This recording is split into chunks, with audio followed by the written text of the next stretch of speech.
और जो विपक्ष लगातार आप पे निशाने साधता है, उनके लिए 2 लाइनें क्या कहेंगे? भगवान उनको सद्बुद्धि दे। कारण से आज देश के अधिकांश, आप किसी भी राज्य में चल जाइए, कांग्रेस मुक्त का वहाँ पर नारा चल रहा है। आज ऐसा समय आ गया कि लगभग किसी समय जो 25 राज्यों में कांग्रेस होती थी, आज 4 राज्यों में नहीं रही है। और अगर कांग्रेस अपने आप को इसमें क्रेडिट लेना चाहती तो उसमें शुरू करवाती, नहीं हुआ। मतलब आज कहीं ना कहीं ये खुद एग्री करते हैं कि इनके नेतृत्व में बिल्कुल भी क्षमता नहीं है।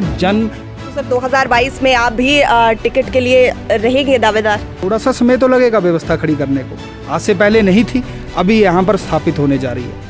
उस काम को विशाल नरिया पूरा करके देगा। आप बात कर रहे हैं जो काम कांग्रेस ने नहीं किए वो भाजपा ने की है। इसी के साथ सुधेड़ की अगर डंपिंग साइट की बात करते हैं, वो जो डंपिंग साइट है वो अभी तक ना कांग्रेस से सुलझी है ना भाजपा से सुलझी है। क्या लगता है उस पर क्यों काम नहीं किया जा रहा और क्यों इतने लंबे समय से वो अटकी पड़ी? जिस समय ये लोग सत्तासीन थे उस समय आए दिन भ्रष्टाचार के आरोप लगते थे, देश को कलंकित होने का काम चलता था, देश में जो है बम फटते थे।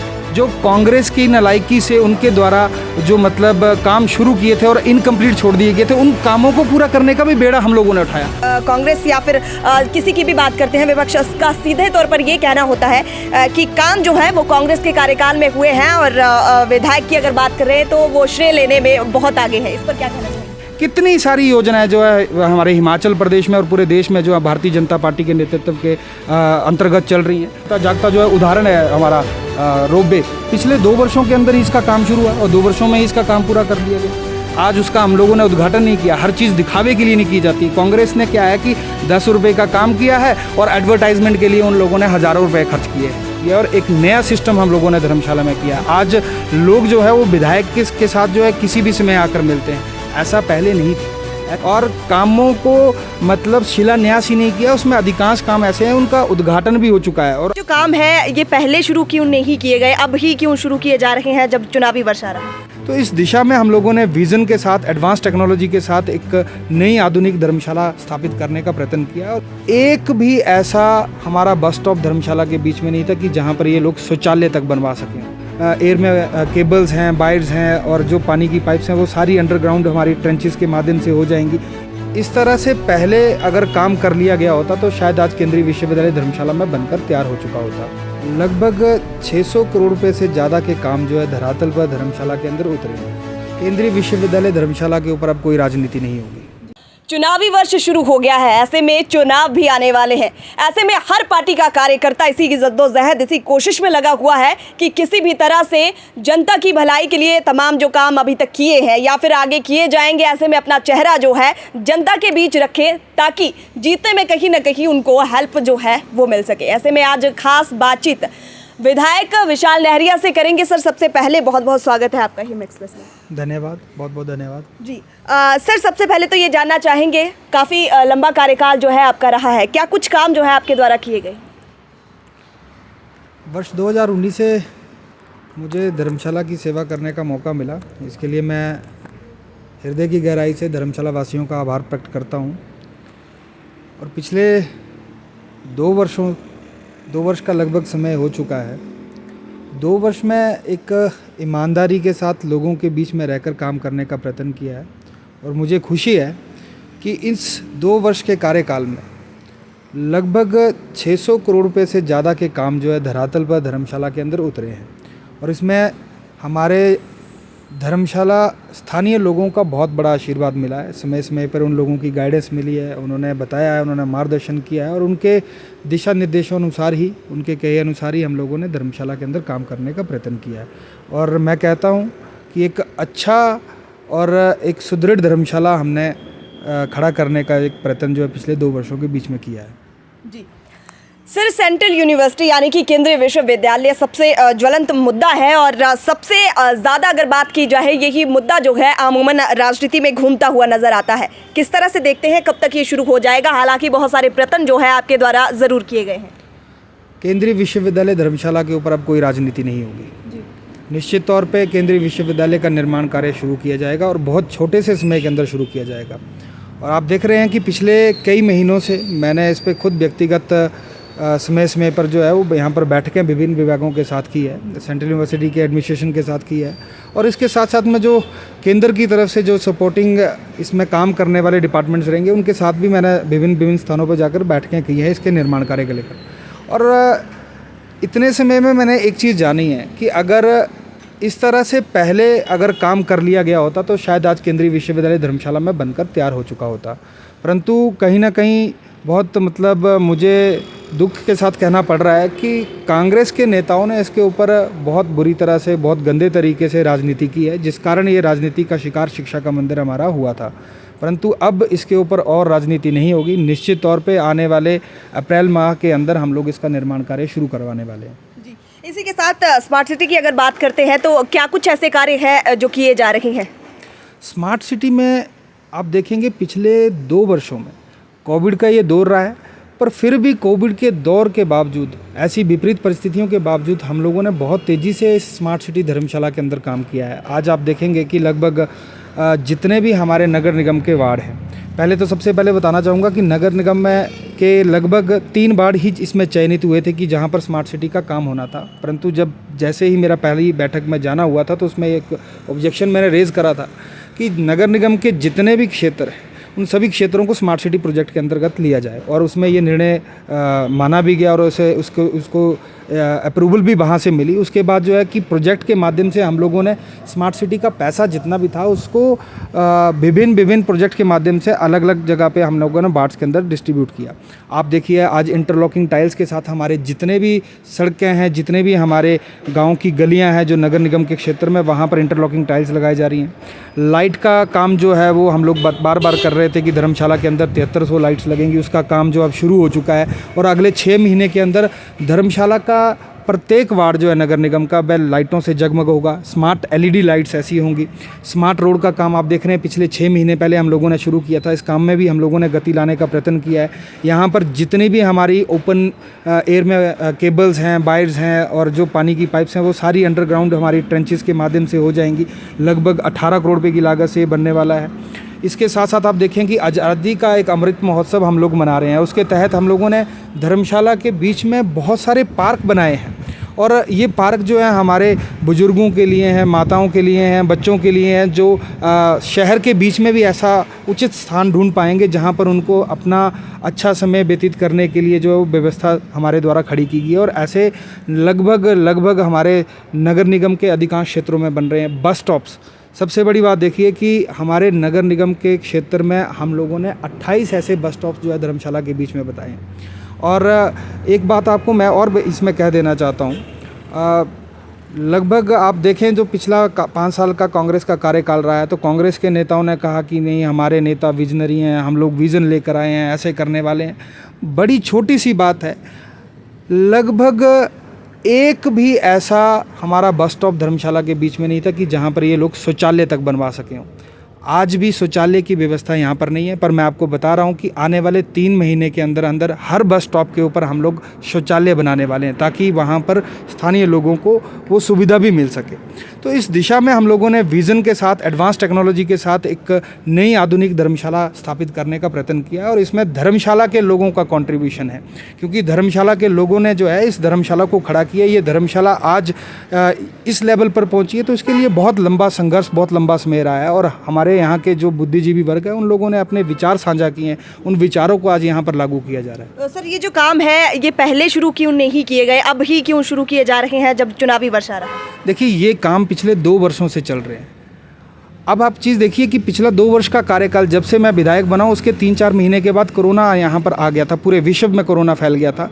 और कोरोना के दौरान आप देखिए कि हम लोगों को शुरुआती दौर में जो है लॉकडाउन लगा, सरकार ने भी हम लोगों को दिशा निर्देश जारी कर दिए कि पहले इंसान का जीवन बचाइए, और इंसान के जीवन बचाने के लिए आप हर संभव प्रयत्न करिए। उसमें हमारी पार्टी ने बहुत अच्छे से भूमिका निभाई, लोगों को मास्क बनाकर बांटे, लोगों को वहाँ पर जाके राशन वितरण किया, सैनिटाइज़र बांटे, लोगों को अवेयरनेस चलाई, अवेयरनेस कैंप्स चलाए, और हम लोगों ने हर क्षेत्र में जाके, चाहे ग्रामीण हो चाहे शहरी हो, जितने भी क्षेत्र है उस क्षेत्र में जाके हमारी पार्टी के लोगों ने जो लोगों के बीच में जाकर काम किया। उसके साथ हमारी यहाँ पर सामाजिक संस्थाएं हैं, एनजीओज़ हैं, कुछ इंडिविजुअल्स हैं, समाजसेवी लोग हैं, उन लोगों ने भी बहुत अच्छा कंट्रीब्यूशन जो है इस कोविड के दौरान दिया।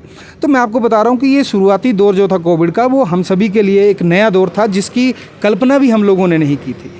पर उसके बाद जैसे जैसे धीरे धीरे हमारा सिस्टम जो है चैनलाइज होता गया, सभी विभागों के साथ मिलकर हम लोगों ने बिल्कुल एक व्यवस्था तैयार कर दी, एक मैकेनिज़्म तैयार किया कि हम लोगों को काम जो है अब समय अवधि के रहते हुए पूरे करने हैं और टारगेट ओरिएंटेड होकर हम लोगों को जो है कामों को लेकर चलना है। और ये काम जो है मैं आपको बता रहा हूँ वो 2022 में शुरू नहीं हुए, 2021 में हम लोगों ने काम किए, 2020 में हम लोगों ने काम किए हैं।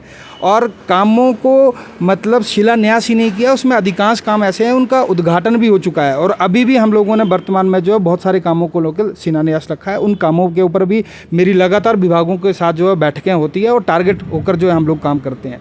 और इसमें देखिए विभागों के साथ बैठक ही नहीं बल्कि आम लोगों के साथ, जनता के बीच में जाके भी हमारा किसी भी लेवल पे संपर्क नहीं छूटा है। प्रतिदिन मैं 3 से 4 कार्यक्रम जो है ग्राम पंचायतों में भी करता हूँ, शहरी क्षेत्रों में भी करता हूँ, लोगों की समस्याएं भी सुनता हूँ, समस्याओं के समाधान करने के लिए आगे कार्रवाई के लिए विभागों को भी भेजता हूँ। तो ये काम लोगों के बीच में लेकर जो है लोगों के द्वारा करने का प्रयत्न किया और एक नया सिस्टम हम लोगों ने धर्मशाला में किया। आज लोग जो है वो विधायक के साथ जो है किसी भी समय आकर मिलते हैं, ऐसा पहले नहीं था, ऐसी व्यवस्था नहीं थी। और इस व्यवस्था को लोगों के सहयोग के साथ खड़ा किया जा रहा है। निश्चित तौर पे जिस तरीके से हम लोगों को समय समय पर विचार मिलते हैं, जो जानकारियाँ मिलती हैं, उन जानकारियों के अनुसार हम लोग काम कर रहे हैं। जी विशाल जी, अगर आपकी बात करते हैं, ग्राउंड में काफ़ी एक्टिव हैं आप इन दिनों, लगातार आपके द्वारा बहुत सारे काम जो है जिनको अंजाम जो है वो दिया जा रहा है। विपक्ष लगातार ये आरोप लगाती है कि आपकी अगर बात करते हैं तो सीधे तौर पर कांग्रेस या फिर किसी की भी बात करते हैं, विपक्ष का सीधे तौर पर ये कहना होता है कि काम जो है वो कांग्रेस के कार्यकाल में हुए हैं और विधायक की अगर बात कर रहे हैं तो वो श्रेय लेने में बहुत आगे है। इस पर क्या कहना चाहेंगे? कांग्रेस का काम कहना है, कांग्रेस धर्मशाला में नहीं कर रही है, पूरे प्रदेश में कर रही है।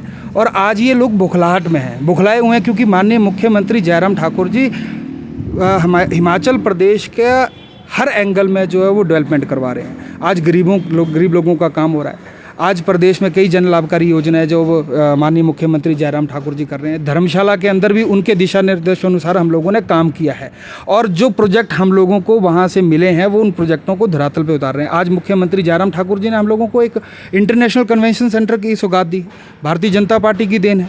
और उसका भी हम लोग यहाँ पर विधिवत जो है वो शुभारंभ करवाने वाले हैं। जल्दी ही हम उसका शिलान्यास रखेंगे और अगले 1.5 साल के अंदर, 2 साल के अंदर हम लोगों ने वह इंटरनेशनल कन्वेंशन सेंटर बनाकर तैयार करना है। हम लोगों ने किसी भी प्रोजेक्ट को अगर काम करना शुरू किया है तो उसके ऊपर हम लोग टारगेट ओरिएंटेड होकर लेके चले हैं। और यही नहीं, जो कांग्रेस की नालायकी से उनके द्वारा जो मतलब काम शुरू किए थे और इनकम्प्लीट छोड़ दिए गए थे, उन कामों को पूरा करने का भी बेड़ा हम लोगों ने उठाया, उन कामों को भी पूरा करेंगे। आप यहाँ उदाहरण के तौर पे धर्मशाला का वॉर म्यूजियम देख लीजिए, जिसमें उसका उद्घाटन किया गया, बिल्डिंग भी बन के तैयार नहीं थी, इनकम्प्लीटेड वर्क जो था और उसका उन्होंने उद्घाटन कर दिया। उसके कुछ समय के बाद जो है उसको डेडिकेट कर दिया।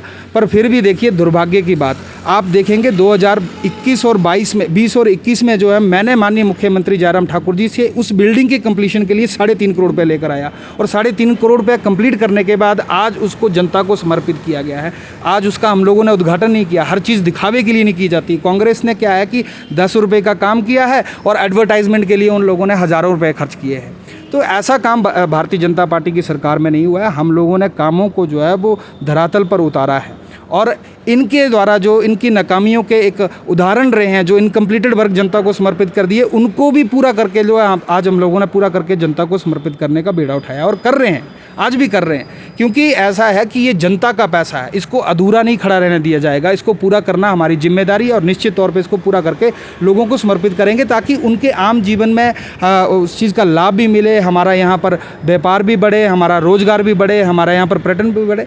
हमारी यही दृष्टिकोण है कि हर आदमी, हर घर का व्यक्ति जो है वो यहाँ पर रोजगार पा सके। इस दिशा में काम करने का प्रयत्न हो रहा है। जी, रोपवे को लेकर क्या कहेंगे सर?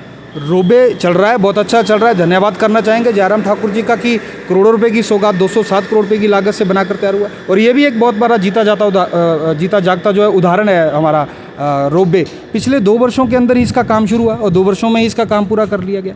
तो देखिए, हमारे भारतीय जनता पार्टी के नेतृत्व में एक क्षमता है काम करवाने की, और उस क्षमता के तहत ही हम लोगों ने ये काम जो है समय अवधि में रहते पूरा किया है। अगर कांग्रेस अपने आप को इसमें क्रेडिट लेना चाहती तो उसमें शुरू करवाती, नहीं हुआ। मतलब आज कहीं ना कहीं ये खुद एग्री करते हैं कि इनके नेतृत्व में बिल्कुल भी क्षमता नहीं है जन हितैषी कार्य करने के लिए। जी, आगे किस तरह की तैयारियां रहने वाली है ताकि चुनाव में भाजपा जो है इस वक्त जहां पर खड़ी है वहीं की वहीं रहे, भाजपा को कुर्सी जो है वो कोई नहीं लाए? निश्चित तौर पे भारतीय जनता पार्टी की 2022 में सरकार बनेगी, मुख्यमंत्री जयराम ठाकुर जी के नेतृत्व में सरकार बनेगी। आज देखिए, अभी रिसेंटली जो बहुत बड़ा एक माननीय मुख्यमंत्री जयराम ठाकुर जी ने पूरे प्रदेश के आम जनमानस को जो है तोहफा दिया। बिजली जो है वो 60 यूनिट तक फ्री कर दी, 125 यूनिट तक जो है, जो पहले 1 रुपये 55 पैसे रेट हुआ करता था उसको 1 रुपये डिक्रीज़ कर दिया। जो आय की सीमा थी, उस गरीब लोगों को पूछिए जिसको 35,000 रुपये जो है एक इनकम सर्टिफिकेट के लिए आय चाहिए होती थी, वो नहीं बन पाता था। आज उसकी 50,000 रुपये बढ़ाकर कर दिया। लोगों को वहाँ पर इनकम सर्टिफिकेट मिल रहे हैं, लो इनकम सर्टिफिकेट, और उसका लाभ जो है वो सीधा सीधा उनके लिए मिल रहा है। इसके साथ आप मैं देखिए कि माननीय मुख्यमंत्री जयराम ठाकुर जी ने गरीब लोगों के लिए, हमारे हिमाचल प्रदेश के लोगों के लिए जो है हिमकेयर कार्ड योजना चलाई। आज 5 लाख रुपए तक का मुफ्त इलाज हो रहा है। लगभग 3.5 लाख जो है गैस कनेक्शन वहाँ पर मुफ्त में बांटे गए।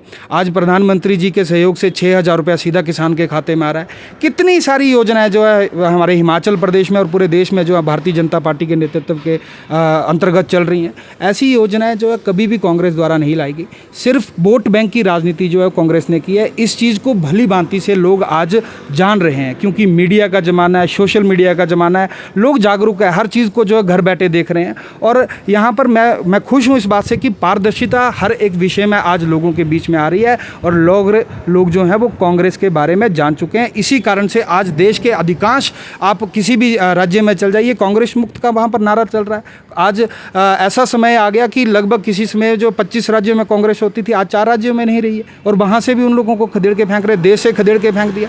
जिस समय ये लोग सत्तासीन थे उस समय आए दिन भ्रष्टाचार के आरोप लगते थे, देश को कलंकित होने का काम चलता था, देश में जो है बम फटते थे। ये सारी चीज़ें इनके नेतृत्व में हुई हैं। आज कुछ भी नहीं है। एक व्यवस्थित हमारा भारत देश जो है वो चल रहा है प्रधानमंत्री नरेंद्र मोदी जी के नेतृत्व में, और हिमाचल प्रदेश में जयराम ठाकुर जी ने पिछले 4 वर्षों में लोगों के बीच में रह के लोगों के हित के लिए काम किए हैं। ऐसा मुख्यमंत्री आज से पहले हिमाचल प्रदेश को नहीं मिला। आज एक्सेसिबिलिटी है, किसी भी इसमें जाके उन लोगों से मिलते हैं और लोग अपने काम उनके माध्यम से करवाते हैं। ऐसी व्यवस्था भारतीय जनता पार्टी के नेतृत्व में खड़ी करके रखी है, और निश्चित तौर पे इस नेतृत्व को हिमाचल प्रदेश के लोग जो हैं वो आज सराह रहे हैं और आगे भी सराहते रहेंगे। और आने वाले 2022 के चुनावों में निश्चित तौर पे भारतीय जनता पार्टी की जीत होगी, सरकार भाजपा की बनेगी। जी सर, इस पर क्या कहना चाहेंगे? क्या आपके नज़रिए से ये सही है कि कांग्रेस जो है भाजपा आगे ही रही है हर काम में कांग्रेस से?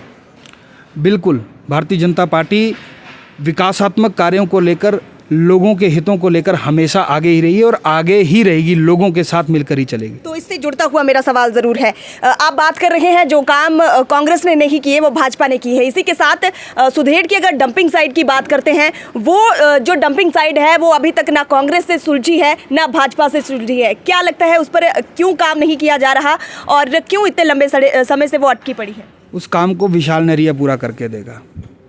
मैं आपको बता रहा हूँ कि पिछले 40 वर्षों से ज़्यादा हमारा काउंसिल और कॉरपोरेशन को बने धर्मशाला के बीच में हो गया, एक भी शौचालय नहीं बना था, मैं भी बनवा के दे रहा हूँ। और जो डंपिंग साइट की आप बात कर रहे हैं उसके भी निष्पादन के लिए मैंने कार्य करना शुरू कर दिया है। धर्मशाला के बीच में एक लगभग 5 टन जो एवरीडे हमारा वेट वेस्ट होता है, जो हाउस होल्ड से आता है, जो होटल से आता है, उसकी डिकम्पोजिंग के लिए एक यूनिट बनाने का हम लोगों ने काम शुरू कर दिया है। उसका भी काम जो है निर्माण कार्य प्रारंभ हो चुका है। आप क्रिकेट स्टेडियम के बैक साइड देखेंगे जो हमारा इकोनॉमिक वीकर सेक्शंस की बिल्डिंग्स है, उसके साथ में ये डिकम्पोजिंग यूनिट लगाने जा रहे हैं। और प्रतिदिन जो हम लोगों ने सेग्रीगेट करके धर्मशाला के घरों से और होटलों से कूड़ा कचरा इकट्ठा करना शुरू किया है, आने वाले समय में उसका निष्पादन वहाँ पर करने वाले हैं। ऐसी यूनिट्स आने वाले समय में हम और ज़्यादा स्थापित करेंगे। आज इस नई धर्मशाला को स्थापित करने का एक कदम हम लोगों ने यहाँ पर रख दिया है। निश्चित तौर पे आने वाले बहुत छोटे से समय के अंदर ये सारी चीज़ें व्यवस्थित रूप में यहाँ पर खड़ी होकर तैयार होंगी। इसके साथ में मैं आपको बताना चाहूँगा, ये कूड़ा निष्पादन की बात नहीं, हम लोगों ने जो सीवरेज का है, सीवरेज की जो व्यवस्था है उसको लेकर हिंदुस्तान में सबसे एडवांस टेक्नोलॉजी धर्मशाला के अंदर लेकर आए हैं। और वहाँ पर हम लोग सीवरेज ट्रीटमेंट प्लांट को भी एक टूरिज्म पॉइंट ऑफ व्यू से वहाँ पर डेवलप करने जा रहे हैं। उन क्षेत्रों को, उस एरिया में हम लोग लोगों को जो बाहर से आएंगे, अन्य राज्यों से आएंगे, अन्य क्षेत्रों से आए, उन लोगों को हम वहाँ पर बताएंगे कि ऐसी व्यवस्था भी सीवरेज की यहाँ पर खड़ी की जा सकती है, जहाँ पर हम लोग सीवरेज को एक सेपरेट तरीके से वहाँ पर सेग्रीगेट करवाएंगे और फिल्टर होकर जो उसका पानी बाहर आएगा उसको भी रीयूटिलाइज़ किया जा सकेगा एग्रीकल्चर वेस्ट के लिए, गाड़ियाँ धोने के लिए, नालियाँ साफ़ करने के लिए। और इसके साथ साथ वहाँ पर लेक बनाई जा रही हैं। उन लेक में जो है हम लोग वहाँ पर मछली का जो है वहाँ पर मछली पालन का भी जो है एक अभियान चलाने वाले हैं। एक एग्जाम्पल हम लोग धर्मशाला के बीच में सेट करेंगे कि इस तरीके से भी एक विज़न के तहत जो धर्मशाला के बीच में काम किया जा रहा है और अन्य क्षेत्रों में भी आने वाले समय में इसको काम करें, ताकि हमारा धर्मशाला ही नहीं बल्कि पूरा हिमाचल प्रदेश, पूरा जिला कांगड़ा, पूरा देश जो है वो स्वच्छता की ओर आगे बढ़ सके।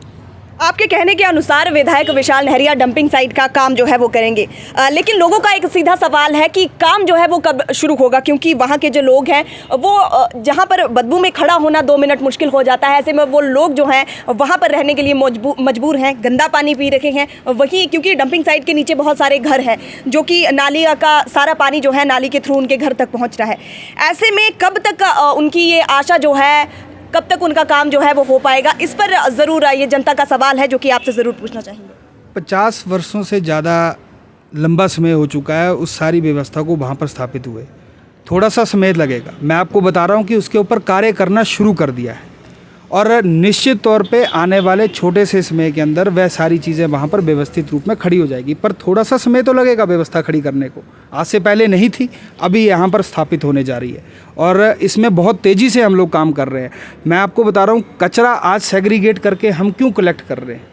हम लोगों का यही ध्येय है कि जो वहाँ पर डिकम्पोज हो सकता है उसको वहाँ पर डिकम्पोज करेंगे, जो रिसाइकल हो सकता है उसको रिसाइकल करवाएंगे। इसलिए सेग्रीगेशन का काम जो है हम लोग आने वाले समय के अंदर शुरू करेंगे और हम लोग हर घर से जो है 3 वहाँ पर बिन्स के माध्यम से जो है इस कचरे को कलेक्ट करने वाले हैं, ताकि वहाँ पर सेग्रीगेट करके डिफरेंट तरीके से इसको जो है वहाँ पर रिसाइकल किया जा सके। जी सर, चुनाव आने वाले हैं, अपने रास्ते में सबसे बड़ी चुनौती किसको मानते हैं? क्योंकि चुनावों की रेस में बहुत सारे ऐसे चेहरे हैं जो कि एमएलए पद के लिए फाइट जो है वो करने वाले हैं। ऐसे में सबसे बड़ी आपके लिए जो चुनौती है उसको किसको मानते हैं? देखिए, चुनाव है, स्वाभाविक है कि यहाँ पर लोकतंत्र में एक व्यवस्था रहती है, हर व्यक्ति को चुनाव लड़ने का अधिकार है, लड़िए। और चुनाव में स्वाभाविक है कि हम लोग अपनी तैयारी के आधार पर चुनाव लड़ेंगे, हम लोग अपने कार्यों को लेकर लड़ेंगे, हम लोग भारतीय जनता पार्टी के कार्यकर्ता के साथ मिलकर जो है इस चुनाव को लड़ेंगे। और चुनावों में चुनौतियाँ तो हर क्षेत्र में रहती हैं, जो भी चुनौतियाँ आएंगी उन चुनौतियों को पहले भी पार किया, आगे भी पार करेंगे। तो सर 2022 में आप भी टिकट के लिए रहेंगे दावेदार?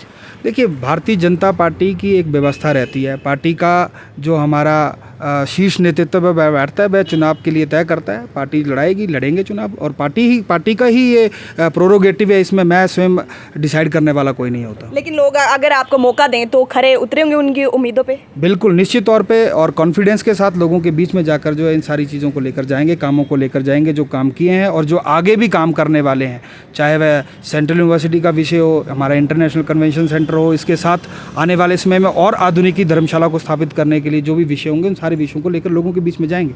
और जो विपक्ष लगातार आप पे निशाने साधता है उनके लिए 2 लाइनें क्या कहेंगे? भगवान उनको सद्बुद्धि दे।